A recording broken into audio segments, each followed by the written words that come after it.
ನಿನ್ನ ಪ್ರೀತಿಯಲಿ ನನ್ನ ಭಾಗ್ಯವು ಬೆಳಗಿತು. ಎಂದು ನಿನ್ನ ಪಡೆದೆನು ನಾನಂದೇ ಜಗವ ಮರೆತೆನು.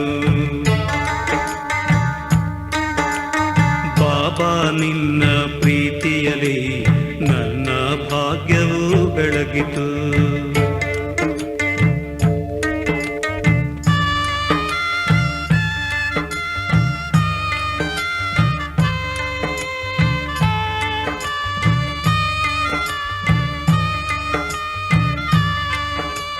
ದೃಢಭಕ್ತಿಯ ವರದಾನ ನೀನು, ನನ್ನ ಪ್ರಾಣದ ಪ್ರಾಣ ನೀನು. ಜೀವನದಾಯಿ ಹೂಬನದಲ್ಲಿ ಕ್ಷಣವೂ ಅಗಲದೆ ನೆರಳಿನಲಿ ನಗುವ ಸುಂದರ ಸುಮವೋ ನೀನು. ಒಡನಾಡುತ್ತಲೇ ಇರುವೆನು ನಾನು. ಬಾಬಾ ನಿನ್ನ ಪ್ರೀತಿಯಲಿ ನನ್ನ ಭಾಗ್ಯವು ಬೆಳಗಿತು.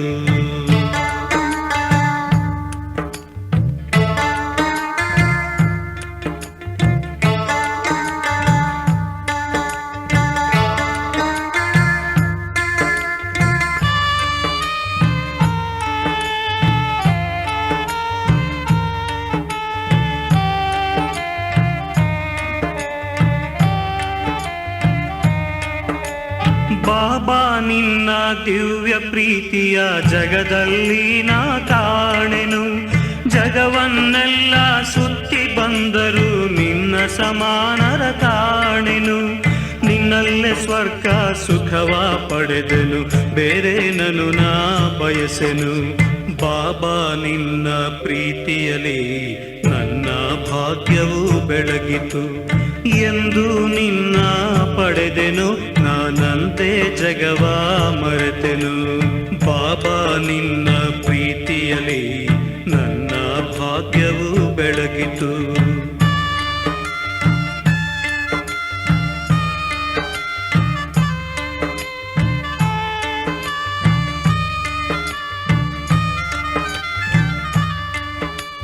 ಮನದ ದರ್ಪಣದಲ್ಲಿ ಬಾಬಾ ನಿನ್ನ ಬಿಂಬವ ಕಾಣುವೆ. ನಿನ್ನ ಸ್ನೇಹದ ಸಂಗದಲ್ಲಿ ಮುದದಿ ಮಾತನಾಡುವೆ. ನಿನ್ನನ್ನು ಪಡೆದ ಭಾಗ್ಯವು ಎನಗೆ ಈ ಜಗವು ತೃಣ ಸಮಾನವು. ಬಾಬಾ ನಿನ್ನ ಪ್ರೀತಿಯಲಿ ನನ್ನ ಭಾಗ್ಯವು ಬೆಳಗಿತು. ಎಂದು ನಿನ್ನ ಪಡೆದೆನು ನಾನಂದೇ ಜಗವ ಮರೆತೆನು. ಬಾಬಾ ನಿನ್ನ ಪ್ರೀತಿಯಲಿ ನನ್ನ ಭಾಗ್ಯವು ಬೆಳಗಿತು. ಎಂದು ನಿನ್ನ ಪಡೆದೆನು ನಾನಂದೇ ಜಗವ ಮರೆತೆನು. ಬಾಬಾ ನಿನ್ನ ಪ್ರೀತಿಯಲಿ ನನ್ನ ಭಾಗ್ಯವು ಬೆಳಗಿತು. ಬಾಬಾ ನಿನ್ನ ಪ್ರೀತಿಯಲಿ ನನ್ನ ಭಾಗ್ಯವು ಬೆಳಗಿತು. ಬಾಬಾ ನಿನ್ನ ಪ್ರೀತಿಯಲಿ ನನ್ನ ಭಾಗ್ಯವು ಬೆಳಗಿತು. ಬಾಬಾ ನಿನ್ನ ಪ್ರೀತಿಯಲಿ ನನ್ನ ಭಾಗ್ಯವು ಬೆಳಗಿತು. ಓಂ ಶಾಂತಿ. ಇಂದಿನ ದಿನಾಂಕ 8/4/2025. ಪ್ರಾರ್ಥ ಮುರುಳಿ ಬಾಪ್ತಾದ ಮಧುಬನ. ಮಧುರ ಮಕ್ಕಳೇ, ಸರ್ವೋತ್ತಮ ಯುಗವು ಈ ಸಂಗಮ ಯುಗವಾಗಿದೆ. ಇದರಲ್ಲಿಯೇ ನೀವಾತ್ಮಗಳು ಪರಮಾತ್ಮ ತಂದೆಯೊಂದಿಗೆ ಮಿಲನ ಮಾಡುತ್ತೀರಿ. ಇದೇ ಸತ್ಯವಾದ ಕುಂಭಮೇಳವಾಗಿದೆ. ಪ್ರಶ್ನೆ: ಯಾವ ಪಾಠವನ್ನು ತಂದೆಯೇ ಓದಿಸುತ್ತಾರೆ? ಯಾವುದೇ ಮನುಷ್ಯರು ಓದಿಸಲು ಸಾಧ್ಯವಿಲ್ಲ. ಉತ್ತರ: ದೇಹಿ ಅಭಿಮಾನಿಗಳಾಗುವ ಪಾಠವನ್ನು ಒಬ್ಬ ತಂದೆಯೇ ಓದಿಸುತ್ತಾರೆ. ಈ ಪಾಠವನ್ನು ಯಾವುದೇ ದೇಹಧಾರಿಗಳು ಓದಿಸಲು ಸಾಧ್ಯವಿಲ್ಲ. ಮೊಟ್ಟ ಮೊದಲಿಗೆ ನಿಮಗೆ ಆತ್ಮದ ಜ್ಞಾನವೂ ಸಿಗುತ್ತದೆ. ನಿಮಗೆ ತಿಳಿದಿದೆ, ನಾವಾತ್ಮಗಳು ಪರಮಧಾಮದಿಂದ ಪಾತ್ರಧಾರಿಗಳಾಗಿ ಪಾತ್ರವನ್ನಭಿನಯಿಸಲು ಬಂದೆವು. ಈಗ ಈ ನಾಟಕವು ಮುಕ್ತಾಯವಾಗುತ್ತದೆ. ಇದು ಮಾಡಲ್ಪಟ್ಟ ನಾಟಕವಾಗಿದೆ. ಇದನ್ನು ಯಾರೂ ಮಾಡಿಲ್ಲ. ಆದ್ದರಿಂದ ಇದಕ್ಕೆ ಆದಿ ಮತ್ತು ಅಂತ್ಯವೂ ಇಲ್ಲ. ಗೀತೆ. ಎದ್ದೇಳಿ ಪ್ರಿಯತಮೆಯರೇ, ಎದ್ದೇಳಿ. ಓಂ ಶಾಂತಿ. ಮಕ್ಕಳು, ಈ ಗೀತೆಯನ್ನು ಅನೇಕ ಬಾರಿ ಕೇಳಿರುತ್ತೀರಿ. ಪ್ರಿಯತಮನು ಪ್ರಿಯತಮೆಯರೊಂದಿಗೆ ಹೇಳುತ್ತಾರೆ. ಅವರು ಶರೀರದಲ್ಲಿ ಬಂದಾಗ ಪ್ರಿಯತಮನೆಂದು ಹೇಳಲಾಗುತ್ತದೆ. ಇಲ್ಲದಿದ್ದರೆ ಅವರು ತಂದೆ, ನೀವು ಮಕ್ಕಳಾಗಿದ್ದೀರಿ. ನೀವೆಲ್ಲರೂ ಭಕ್ತಿನೀಯರಾಗಿದ್ದೀರಿ. ಭಗವಂತನನ್ನು ನೆನಪು ಮಾಡುತ್ತೀರಿ. ವಧುಗಳು ವರನನ್ನು ನೆನಪು ಮಾಡುತ್ತೀರಿ. ಎಲ್ಲರ ಪ್ರಿಯತಮನು ವರನಾಗಿದ್ದಾರೆ. ಅವರೇ ಕುಳಿತು ತಿಳಿಸಿಕೊಡುತ್ತಾರೆ. ಈಗ ಎದ್ದೇಳಿ, ನವಯುಗವು ಬರುತ್ತಿದೆ. ನವಯುಗವೆಂದರೆ ಹೊಸ ಪ್ರಪಂಚ, ಸತ್ಯಯುಗವಾಗಿದೆ. ಹಳೆಯ ಪ್ರಪಂಚವು ಕಲಿಯುಗವಾಗಿದೆ. ಈಗ ತಂದೆಯು ಬಂದಿದ್ದಾರೆ. ನಿಮ್ಮನ್ನು ಸ್ವರ್ಗವಾಸಿಗಳನ್ನಾಗಿ ಮಾಡುತ್ತಾರೆ. ನಾನು ನಿಮ್ಮನ್ನು ಸ್ವರ್ಗವಾಸಿಗಳನ್ನಾಗಿ ಮಾಡುತ್ತೇನೆಂದು ಯಾವುದೇ ಮನುಷ್ಯರು ಹೇಳಲು ಸಾಧ್ಯವಿಲ್ಲ. ಸನ್ಯಾಸಿಗಳಂತೂ ಸ್ವರ್ಗ ಮತ್ತು ನರಕವನ್ನೇ ತಿಳಿದುಕೊಂಡಿಲ್ಲ. ಹೇಗೆ ಅನ್ಯ ಧರ್ಮಗಳಿವೆಯೋ ಹಾಗೆಯೇ ಸನ್ಯಾಸಿಗಳದ್ದು ಒಂದು ಧರ್ಮವಾಗಿದೆ. ಅವರದ್ದು ಆದಿ ಸನಾತನ ದೇವಿ ದೇವತಾ ಧರ್ಮವಲ್ಲ. ಆದಿ ಸನಾತನ ದೇವಿ ದೇವತಾ ಧರ್ಮವನ್ನು ಭಗವಂತನೇ ಬಂದು ಸ್ಥಾಪನೆ ಮಾಡುತ್ತಾರೆ. ಯಾರು ನರಕವಾಸಿಗಳಾಗಿದ್ದಾರೆಯೋ ಅವರೇ ಮತ್ತೆ ಸತ್ಯಯುಗಿ ಸ್ವರ್ಗವಾಸಿಗಳಾಗುತ್ತಾರೆ. ನೀವೀಗ ನರಕವಾಸಿಗಳಲ್ಲ, ನೀವು ಸಂಗಮಯುಗದಲ್ಲಿದ್ದೀರಿ. ಸಂಗಮವು ನಡುವಿನದ್ದಾಗಿರುತ್ತದೆ. ಸಂಗಮಯುಗದಲ್ಲಿ ನೀವು ಸ್ವರ್ಗವಾಸಿಗಳಾಗುವ ಪುರುಷಾರ್ಥ ಮಾಡುತ್ತೀರಿ. ಆದ್ದರಿಂದ ಸಂಗಮಯುಗದ ಮಹಿಮೆ ಇದೆ. ವಾಸ್ತವದಲ್ಲಿ ಇದು ಸರ್ವೋತ್ತಮ ಕುಂಭಮೇಳವಾಗಿದೆ. ಇದನ್ನೇ ಪುರುಷೋತ್ತಮವೆಂದು ಹೇಳಲಾಗುತ್ತದೆ. ನಿಮಗೆ ತಿಳಿದಿದೆ, ನಾವೆಲ್ಲರೂ ಒಬ್ಬ ತಂದೆಯ ಮಕ್ಕಳಾಗಿದ್ದೇವೆ. ಸಹೋದರತ್ವವೆಂದು ಹೇಳುತ್ತಾರಲ್ಲವೇ, ಎಲ್ಲ ಆತ್ಮಗಳು ಪರಸ್ಪರ ಸಹೋದರರಾಗಿದ್ದಾರೆ. ಇಂದು ಚೀನಿಯರು ಸಹೋದರರೆಂದು ಹೇಳುತ್ತಾರೆ. ಎಲ್ಲ ಧರ್ಮದ ಲೆಕ್ಕದಿಂದಂತೂ ಸಹೋದರರಾಗಿದ್ದಾರೆ. ಈ ಜ್ಞಾನವು ನಿಮಗೆ ಈಗ ಸಿಕ್ಕಿದೆ. ತಂದೆಯು ತಿಳಿಸುತ್ತಾರೆ, ನೀವು ನನ್ನ ಸಂತಾನರಾಗಿದ್ದೀರಿ. ನೀವೀಗ ಸನ್ಮುಖದಲ್ಲಿ ಕೇಳುತ್ತೀರಿ. ಅವರಂತೂ ಕೇವಲ ನಾಮ ಮಾತ್ರಕ್ಕೆ ಹೇಳಿಬಿಡುತ್ತಾರೆ. ಎಲ್ಲ ಆತ್ಮಗಳ ತಂದೆಯೂ ಒಬ್ಬರೇ ಆಗಿದ್ದಾರೆ. ಎಲ್ಲರೂ ಅವರೊಬ್ಬರನ್ನೇ ನೆನಪು ಮಾಡುತ್ತಾರೆ. ಸ್ತ್ರೀ ಹಾಗೂ ಪುರುಷ ಇಬ್ಬರಲ್ಲಿಯೂ ಆತ್ಮವಿದೆ. ಈ ಲೆಕ್ಕದಿಂದ ಪರಸ್ಪರ ಸಹೋದರರಾಗಿದ್ದಾರೆ. ನಂತರ ಶರೀರದ ಲೆಕ್ಕದಲ್ಲಿ ಸಹೋದರ ಸಹೋದರಿ ಮತ್ತೆ ಸ್ತ್ರೀ ಪುರುಷರಾಗಿ ಬಿಡುತ್ತಾರೆ. ಆದ್ದರಿಂದ ತಂದೆಯು ಬಂದು ಮಕ್ಕಳಿಗೆ ತಿಳಿಸುತ್ತಾರೆ, ಆತ್ಮಗಳು ಮತ್ತು ಪರಮಾತ್ಮನು ಬಹಳ ಕಾಲ ಅಗಲಿದ್ದರೆಂದು ಗಾಯನವಿದೆ. ನದಿಗಳು ಮತ್ತು ಸಾಗರವು ಬಹಳ ಕಾಲ ಅಗಲಿದ್ದವೆಂದು ಹೇಳುವುದಿಲ್ಲ. ದೊಡ್ಡ ದೊಡ್ಡ ನದಿಗಳಂತೂ ಸಾಗರದೊಂದಿಗೆ ಸೇರಿರುತ್ತವೆ. ಇದನ್ನೂ ಸಹ ಮಕ್ಕಳು ತಿಳಿದುಕೊಂಡಿದ್ದೀರಿ. ನದಿಯು ಸಾಗರನ ಮಗುವಾಗಿದೆ. ಸಾಗರದಿಂದ ಹುಟ್ಟುತ್ತದೆ. ಮೋಡಗಳ ಮೂಲಕ ಮತ್ತೆ ಪರ್ವತಗಳ ಮೇಲೆ ಬೀಳುತ್ತದೆ. ಮತ್ತೆ ನದಿಗಳಾಗಿ ಹರಿಯುತ್ತವೆ. ಅಂದಾಗ ಎಲ್ಲರೂ ಸಾಗರನ ಮಕ್ಕಳಾಗಿದ್ದೀರಿ. ಅನೇಕರಿಗೆ ನೀರು ಎಲ್ಲಿಂದ ಬರುತ್ತದೆ ಎಂಬುದು ಸಹ ತಿಳಿದಿಲ್ಲ. ಇದನ್ನು ಕಲಿಸಿಕೊಡಬೇಕಾಗುತ್ತದೆ. ಅಂದಾಗ ಈಗ ಮಕ್ಕಳು ತಿಳಿದುಕೊಂಡಿದ್ದೀರಿ. ಜ್ಞಾನಸಾಗರನು ಒಬ್ಬರೇ ತಂದೆಯಾಗಿದ್ದಾರೆ. ನೀವೆಲ್ಲರೂ ಆತ್ಮಗಳಾಗಿದ್ದೀರಿ. ತಂದೆಯು ಒಬ್ಬರೇ ಆಗಿದ್ದಾರೆ. ಆತ್ಮವು ನಿರಾಕಾರನಾಗಿದೆ. ನಂತರ ಸಾಕಾರದಲ್ಲಿ ಬಂದಾಗ ಪುನರ್ಜನ್ಮವನ್ನು ತೆಗೆದುಕೊಳ್ಳುತ್ತೀರಿ. ತಂದೆಯೂ ಸಹ ಸಾಕಾರದಲ್ಲಿ ಬಂದು ಮಿಲನ ಮಾಡುತ್ತಾರೆ. ತಂದೆಯ ಮಿಲನವು ಒಂದೇ ಬಾರಿ ಆಗುತ್ತದೆ. ಈ ಸಮಯದಲ್ಲಿ ಬಂದು ತಂದೆಯು ಎಲ್ಲರೊಂದಿಗೆ ಮಿಲನ ಮಾಡಿದ್ದಾರೆ. ಇದನ್ನೂ ಸಹ ಅರಿತುಕೊಳ್ಳುತ್ತಾ ಹೋಗುತ್ತಾರೆ. ಭಗವಂತನಿದ್ದಾರೆ. ಗೀತೆಯಲ್ಲಿ ಕೃಷ್ಣನ ಹೆಸರನ್ನು ಹಾಕಿದ್ದಾರೆ. ಆದರೆ ಕೃಷ್ಣನಂತೂ ಇಲ್ಲಿ ಬರಲು ಸಾಧ್ಯವಿಲ್ಲ. ಕೃಷ್ಣನು ಹೇಗೆ ನಿಂದನೆಯನ್ನು ಸಹಿಸುತ್ತಾನೆ? ಕೃಷ್ಣನ ಆತ್ಮವು ಈ ಸಮಯದಲ್ಲಿದೆ. ಮೊಟ್ಟ ಮೊದಲು ನಿಮಗೆ ಆತ್ಮದ ಜ್ಞಾನವು ಸಿಗುತ್ತದೆ. ನೀವು ಆತ್ಮವಾಗಿದ್ದೀರಿ. ತಮ್ಮನ್ನು ಶರೀರವೆಂದು ತಿಳಿದು ಇಷ್ಟು ಸಮಯ ನಡೆದಿದ್ದೀರಿ. ಈಗ ತಂದೆಯು ಬಂದು ಆತ್ಮ ಅಭಿಮಾನಿಯನ್ನಾಗಿ ಮಾಡುತ್ತಾರೆ. ಸಾಧು ಸಂತ ಮೊದಲಾದವರು ಎಂದೂ ನಿಮ್ಮನ್ನು ದೇಹಿ ಅಭಿಮಾನಿಯನ್ನಾಗಿ ಮಾಡುವುದಿಲ್ಲ. ನೀವು ಮಕ್ಕಳಾಗಿದ್ದೀರಿ. ನಿಮಗೆ ಬೇಅದ್ದಿನ ತಂದೆಯಿಂದ ಆಸ್ತಿಯು ಸಿಗುತ್ತದೆ. ನಾವು ಪರಮಧಾಮದ ನಿವಾಸಿಗಳಾಗಿದ್ದೇವೆ. ಇಲ್ಲಿ ಪಾತ್ರವನ್ನು ಅಭಿನಯಿಸಲು ಬಂದಿದ್ದೇವೆ.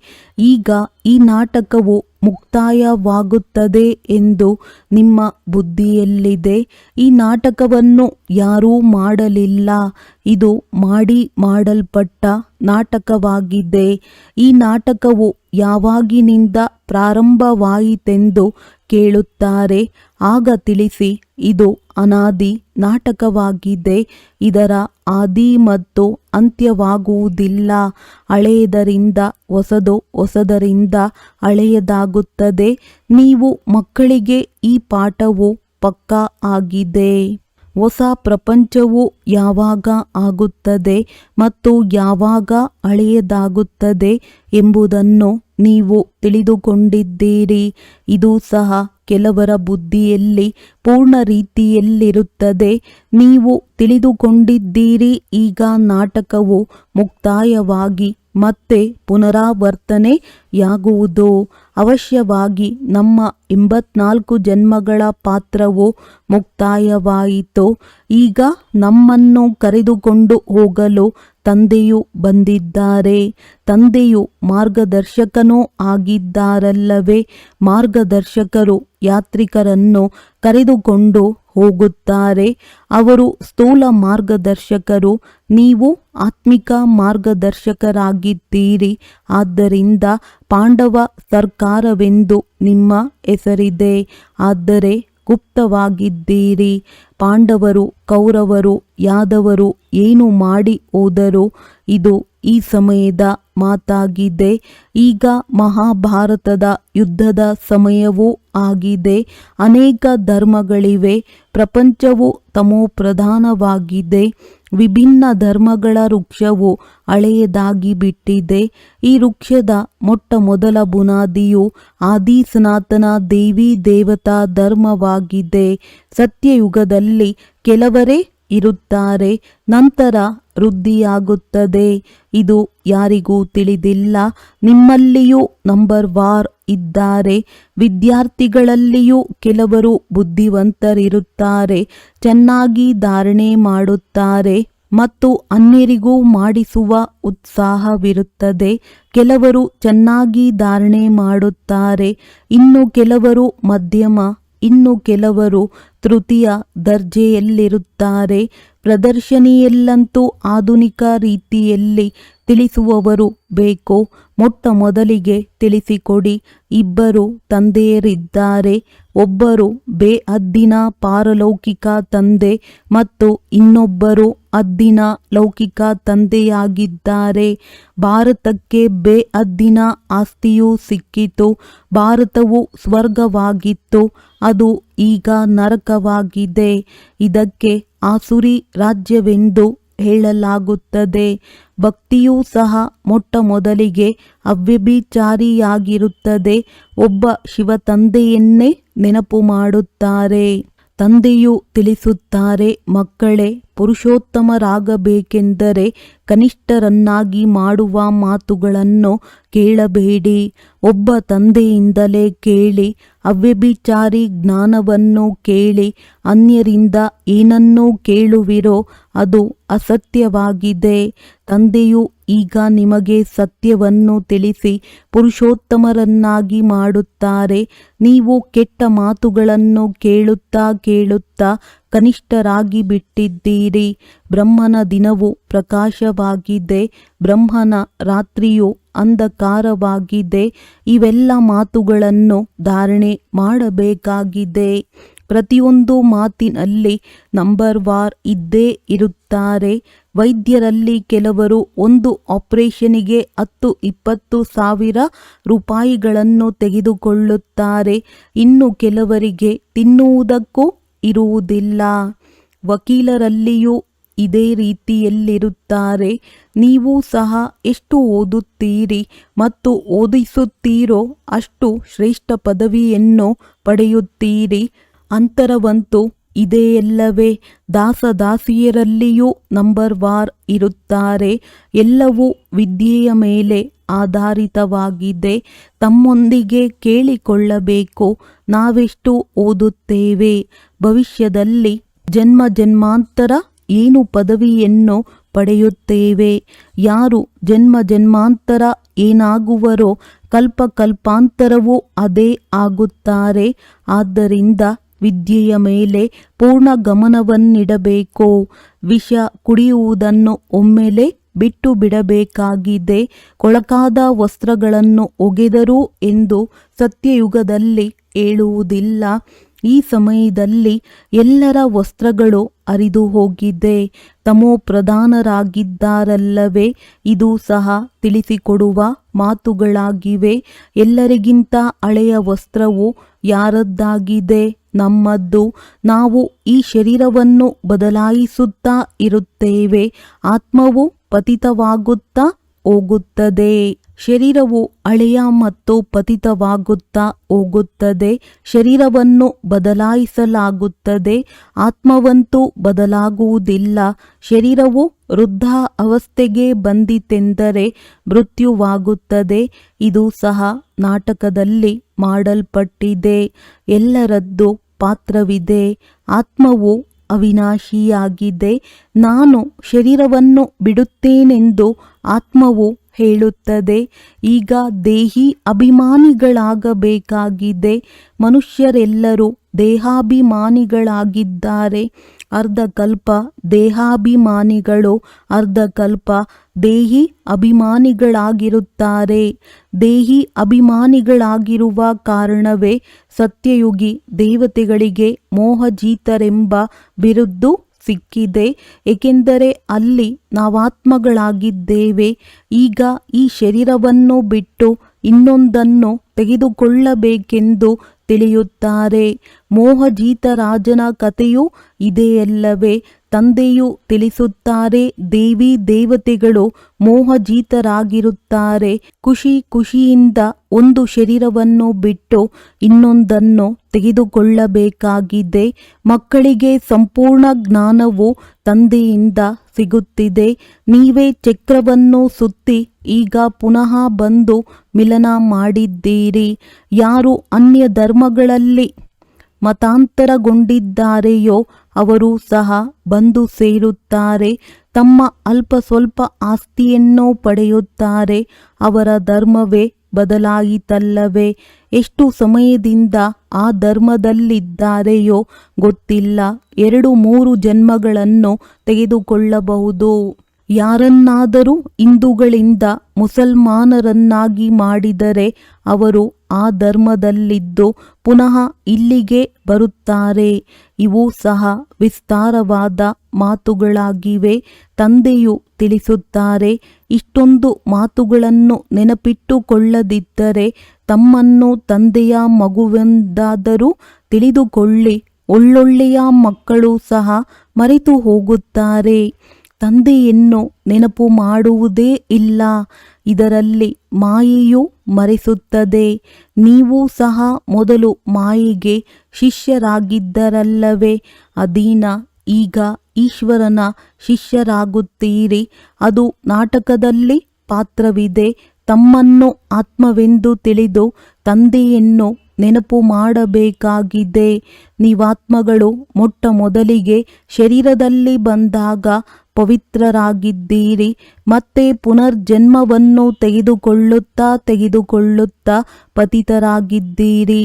ಈಗ ಪುನಃ ತಂದೆಯು ತಿಳಿಸುತ್ತಾರೆ, ನಷ್ಟಮೋಹಿಗಳಾಗಿ ಈ ಶರೀರದಲ್ಲಿಯೂ ಮೋಹವನ್ನಿಡಬೇಡಿ.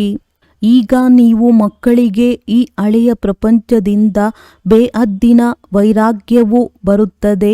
ಏಕೆಂದರೆ ಈ ಪ್ರಪಂಚದಲ್ಲಿ ಎಲ್ಲರೂ ಪರಸ್ಪರ ದುಃಖವನ್ನು ಕೊಡುವವರಾಗಿದ್ದಾರೆ. ಆದ್ದರಿಂದ ಈ ಪ್ರಪಂಚವನ್ನೇ ಮರೆತು ಹೋಗಿ. ನಾವು ಅಶರೀರಿಯಾಗಿ ಬಂದಿದ್ದೆವು, ಈಗ ಅಶರೀರಿಯಾಗಿ ಹಿಂತಿರುಗಿ ಹೋಗಬೇಕಾಗಿದೆ. ಈಗ ಈ ಪ್ರಪಂಚವೇ ಸಮಾಪ್ತಿಯಾಗಲಿದೆ. ತಮೋ ಪ್ರಧಾನರಿಂದ ಸತೋ ಪ್ರಧಾನರಾಗಲು ತಂದೆಯು ತಿಳಿಸುತ್ತಾರೆ. ನನ್ನೊಬ್ಬನನ್ನೇ ನೆನಪು ಮಾಡಿ. ಈ ಮಾತನ್ನು ಕೃಷ್ಣನು ಹೇಳಲು ಸಾಧ್ಯವಿಲ್ಲ. ಕೃಷ್ಣನು ಸತ್ಯಯುಗದಲ್ಲಿರುತ್ತಾನೆ. ತಂದೆಯೇ ತಿಳಿಸುತ್ತಾರೆ, ನನ್ನನ್ನು ನೀವು ಪತಿತ ಪಾವನನೆಂದು ಹೇಳುತ್ತೀರಿ. ಅಂದ ಮೇಲೆ ಈಗ ನನ್ನನ್ನು ನೆನಪು ಮಾಡಿ. ನಾನು ಪಾವನರಾಗುವ ಯುಕ್ತಿಯನ್ನು ತಿಳಿಸುತ್ತೇನೆ. ಕಲ್ಪಕಲ್ಪದ ಯುಕ್ತಿಯನ್ನು ತಿಳಿಸುತ್ತೇನೆ. ಯಾವಾಗ ಹಳೆಯ ಪ್ರಪಂಚವಾಗುತ್ತದೆಯೋ ಆಗ ಭಗವಂತನೇ ಬರಬೇಕಾಗುತ್ತದೆ. ಮನುಷ್ಯರು ಡ್ರಾಮಾದ ಆಯಸ್ಸನ್ನು ಬಹಳ ದೀರ್ಘ ಮಾಡಿಬಿಟ್ಟಿದ್ದಾರೆ. ಆದ್ದರಿಂದ ಮನುಷ್ಯರು ಸಂಪೂರ್ಣವಾಗಿ ಮರೆತು ಹೋಗಿದ್ದಾರೆ. ನೀವೀಗ ತಿಳಿದುಕೊಂಡಿದ್ದೀರಿ, ಇದು ಸಂಗಮ ಯುಗವಾಗಿದೆ. ಇದು ಪುರುಷೋತ್ತಮರಾಗುವ ಯುಗವಾಗಿದೆ. ಮನುಷ್ಯರಂತೂ ಸಂಪೂರ್ಣ ಘೋರ ಅಂಧಕಾರದಲ್ಲಿ ಬಿದ್ದಿದ್ದಾರೆ. ಈ ಸಮಯದಲ್ಲಿ ಎಲ್ಲರೂ ತಮೋ ಪ್ರಧಾನರಾಗಿದ್ದಾರೆ. ನೀವೀಗ ತಮೋ ಪ್ರಧಾನರಿಂದ ಸತೋ ಪ್ರಧಾನರಾಗುತ್ತೀರಿ. ನೀವೇ ಎಲ್ಲರಿಗಿಂತ ಹೆಚ್ಚಿನ ಭಕ್ತಿಯನ್ನು ಮಾಡಿದ್ದೀರಿ. ಈಗ ಭಕ್ತಿ ಮಾರ್ಗವು ಸಮಾಪ್ತಿಯಾಗುತ್ತದೆ. ಮೃತ್ಯುಲೋಕದಲ್ಲಿ ಭಕ್ತಿ ಇದೆ, ನಂತರ ಅಮರಲೋಕವು ಬರುತ್ತದೆ. ನೀವು ಈ ಸಮಯದಲ್ಲಿಯೇ ಜ್ಞಾನವನ್ನು ಪಡೆಯುತ್ತೀರಿ. ಇದರ ನಂತರ ಭಕ್ತಿಯ ಹೆಸರು ಗುರುತು ಇರುವುದಿಲ್ಲ. ಹೇ ಭಗವಂತ, ಹೇ ರಾಮ, ಇವೆಲ್ಲವೂ ಭಕ್ತಿಯ ಶಬ್ದಗಳಾಗಿವೆ. ಇಲ್ಲಿ ಯಾವುದೇ ಶಬ್ದವನ್ನು ಮಾಡುವಂತಿಲ್ಲ. ತಂದೆಯು ಜ್ಞಾನಸಾಗರನಾಗಿದ್ದಾರೆ. ಅಂದ ಮೇಲೆ ಶಬ್ದ ಮಾಡುತ್ತಾರೆಯೇ? ಅವರಿಗೆ ಸುಖ ಶಾಂತಿಯ ಸಾಗರನೆಂದು ಹೇಳಲಾಗುತ್ತದೆ. ಅಂದ ಮೇಲೆ ತಿಳಿಸುವುದಕ್ಕೆ ಶರೀರವು ಬೇಕಲ್ಲವೇ? ಭಗವಂತನ ಭಾಷೆ ಯಾವುದೆಂಬುದನ್ನು ಯಾರೂ ತಿಳಿದುಕೊಂಡಿಲ್ಲ. ತಂದೆಯು ಎಲ್ಲ ಭಾಷೆಗಳಲ್ಲಿ ಮಾತನಾಡುತ್ತಾರೆಂದಲ್ಲ, ಅವರ ಭಾಷೆಯೇ ಹಿಂದಿಯಾಗಿದೆ. ತಂದೆಯು ಒಂದೇ ಭಾಷೆಯಲ್ಲಿ ತಿಳಿಸಿಕೊಡುತ್ತಾರೆ.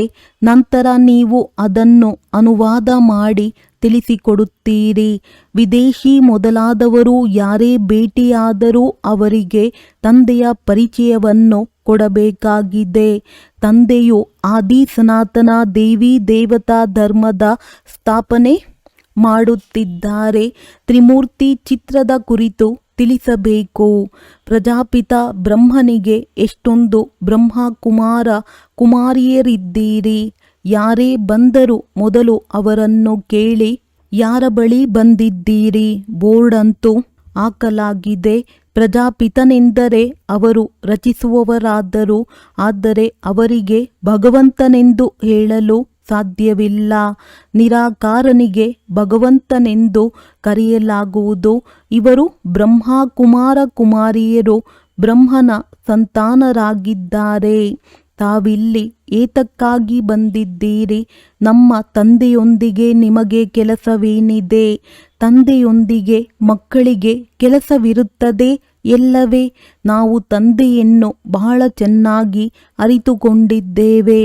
ಸನ್ ಶೋಸ್ ಫಾದರ್ ಎಂದು ಗಾಯನವಿದೆ. ನಾವು ಅವರ ಮಕ್ಕಳಾಗಿದ್ದೇವೆ. ಒಳ್ಳೆಯದು. ಮಧುರಾತಿ ಮಧುರ ಅಗಲಿ ಹೋಗಿ ಮರಳಿ ಸಿಕ್ಕಿದ ಮಕ್ಕಳ ಪ್ರತಿ ಮಾತ್ಪಿತಾ ಬಾಪ್ ತಾದಾರವರ ನೆನಪು, ಪ್ರೀತಿ ಹಾಗೂ ಸುಪ್ರಭಾತ. ಆತ್ಮೀಯ ಮಕ್ಕಳಿಗೆ ಆತ್ಮೀಯ ತಂದೆಯ ನಮಸ್ತೆ. ಧಾರಣೆಗಾಗಿ ಮುಖ್ಯ ಸಾರ: ಪುರುಷೋತ್ತಮರಾಗಲು ಕನಿಷ್ಠರನ್ನಾಗಿ ಮಾಡುವಂತಹ ಕೆಟ್ಟ ಮಾತುಗಳನ್ನು ಕೇಳಬಾರದು. ಒಬ್ಬ ತಂದೆಯಿಂದಲೇ ಅವ್ಯಭಿಚಾರಿ ಜ್ಞಾನವನ್ನು ಕೇಳಬೇಕಾಗಿದೆ. ನಷ್ಟಮೋಹಿಗಳಾಗಲು ದೇಹಿ ಅಭಿಮಾನಿಯಾಗುವ ಸಂಪೂರ್ಣ ಪುರುಷಾರ್ಥ ಮಾಡಬೇಕಾಗಿದೆ. ಬುದ್ಧಿಯಲ್ಲಿರಲಿ, ಈ ಹಳೆಯ ಪ್ರಪಂಚವು ದುಃಖ ಕೊಡುವಂತಹ ಪ್ರಪಂಚವಾಗಿದೆ. ಇದನ್ನು ಮರೆಯಬೇಕಾಗಿದೆ. ಇದರೊಂದಿಗೆ ಬೇಹದ್ದಿನ ವೈರಾಗ್ಯವಿರಲಿ. ವರದಾನ: ಸಂಗಮಯುಗದ ಸರ್ವ ಪ್ರಾಪ್ತಿಗಳನ್ನು ಸ್ಮೃತಿಯಲ್ಲಿಟ್ಟುಕೊಂಡು ಏರುವ ಕಲೆಯ ಅನುಭವ ಮಾಡುವಂತಹ ಶ್ರೇಷ್ಠ ಪ್ರಾರಬ್ಧ ಭವ. ಪರಮಾತ್ಮ ಮಿಲನ ಅಥವಾ ಪರಮಾತ್ಮ ಜ್ಞಾನದ ವಿಶೇಷತೆಯಾಗಿದೆ ಅವಿನಾಶಿ ಪ್ರಾಪ್ತಿಗಳಾಗುವುದು. ಸಂಗಮ ಯುಗವು ಪುರುಷಾರ್ಥಿ ಜೀವನವಾಗಿದೆ ಮತ್ತು ಸತ್ಯಯುಗಿ ಪ್ರಾರಬ್ಧ ಜೀವನವಾಗಿದೆ ಎನ್ನುವಂತಲ್ಲ. ಸಂಗಮ ಯುಗದ ವಿಶೇಷತೆಯಾಗಿದೆ 1 ಹೆಜ್ಜೆಯನ್ನಿಡಿ ಮತ್ತು 1000 ಹೆಜ್ಜೆಯಷ್ಟು ಪ್ರಾರಬ್ಧವನ್ನು ಪಡೆಯಿರಿ. ಅಂದ ಮೇಲೆ ಕೇವಲ ಪುರುಷಾರ್ಥಿ ಅಲ್ಲ, ಆದರೆ ಶ್ರೇಷ್ಠ ಪ್ರಾರಬ್ಧಿಯಾಗಿದ್ದೇವೆ. ಸದಾ ಈ ಸ್ವರೂಪವನ್ನು ಮುಂದಿಟ್ಟುಕೊಳ್ಳಿರಿ. ಪ್ರಾರಬ್ಧವನ್ನು ನೋಡುತ್ತಾ ಸಹಜವಾಗಿಯೇ ಏರುವ ಕಲೆಯ ಅನುಭವ ಮಾಡುತ್ತೀರಿ. ಏನನ್ನು ಪಡೆಯಬೇಕಿತ್ತು ಅದನ್ನು ಪಡೆದು ಬಿಟ್ಟೆನು. ಈ ಗೀತೆಯನ್ನು ಆಡುತ್ತೀರೆಂದರೆ ಗುಟುಕರಿಸುವುದು ಮತ್ತು ತೂಕಡಿಸುವುದರಿಂದ ಪಾರಾಗಿ ಬಿಡುತ್ತೀರಿ. ಸ್ಲೋಗನ್: ಬ್ರಾಹ್ಮಣರ ಶ್ವಾಸವು ಸಾಹಸವಾಗಿದೆ. ಅದರಿಂದ ಅತಿ ಕಠಿಣವಾದ ಕಾರ್ಯವು ಸಹಜವಾಗಿ ಬಿಡುತ್ತದೆ. ಅವ್ಯಕ್ತ ಸೂಚನೆ: ಕಂಬೈನ್ಡ್ ರೂಪದ ಸ್ಮೃತಿಯಿಂದ ಸದಾ ವಿಜಯಿಯಾಗಿರಿ. ಹೇಗೆ ಬ್ರಹ್ಮ ತಂದೆಯನ್ನು ನೋಡಿದ್ದೀರಿ, ತಂದೆಯ ಜೊತೆ ಸ್ವಯಂವನ್ನು ಸದಾ ಕಂಬೈನ್ಡ್ ರೂಪದಲ್ಲಿ ಅನುಭವ ಮಾಡಿದರು ಮತ್ತು ಮಾಡಿಸಿದರು. ಈ ಕಂಬೈನ್ಡ್ ಸ್ವರೂಪವನ್ನು ಯಾರೂ ಬೇರೆ ಮಾಡಲು ಸಾಧ್ಯವಿಲ್ಲ. ಇಂತಹ ಸುಪುತ್ರ ಮಕ್ಕಳು ಸದಾ ತಮ್ಮನ್ನು ತಂದೆಯ ಜೊತೆ ಕಂಬೈನ್ಡ್ ಅನುಭವ ಮಾಡುತ್ತಾರೆ. ಅವರನ್ನು ಬೇರ್ಪಡಿಸುವಂತಹ ಯಾವುದೇ ಶಕ್ತಿ ಇಲ್ಲ. ಒಳ್ಳೆಯದು. ಓಂ ಶಾಂತಿ.